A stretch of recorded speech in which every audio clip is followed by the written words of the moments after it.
দিনটা ছিল মহানবমীর দিন, আর যথারীতি নবমীর সকালবেলা আমরা হোমযজ্ঞ দেখতে এলাম।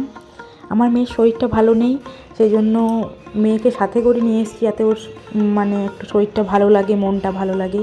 এখানে হোমযজ্ঞের শেষে আরতি শুরু হয়েছে, তো মেয়েকে নিয়ে আমি এখানে কিছুক্ষণ আরতি দেখলাম।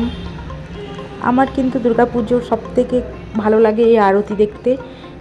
এত ভালো লাগে আরতি দেখতে যে আমি সেটা মানে এক্সপ্রেস করতে পারবো না, বলে বোঝাতে পারবো না। চারিদিকে ঢাকের আওয়াজ, ধুনুর গন্ধ, যেন মানে মনটা একদম ভরে যায়। তো এখানে মহাযজ্ঞের পর আরতি হলো এবং তারপর এখানে মহানবমীর মহাপ্রসাদ দেওয়া হচ্ছে।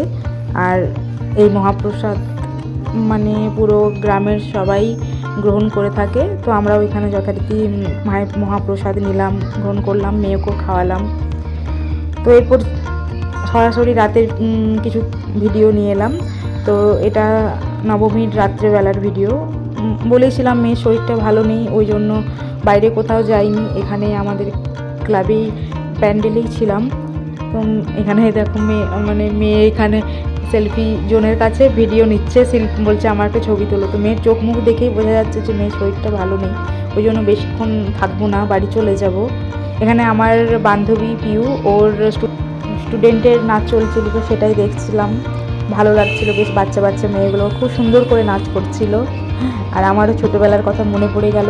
আমিও এইভাবে পুজোতে আমারও পুরো একদম ঠাসা প্রোগ্রাম থাকতো, নতুন জামাগুলো পরতেই পারতাম না। 4 দিন পুরো, একদিন নাচ, দুদিন নাটক, এভাবে কেটেই যেত পুরোটা দিন।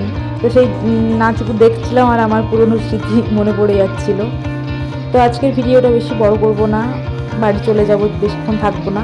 এবারে চলে এসেছি আমরা রেস্টুরেন্টে রাত্রে ডিনার সারতে।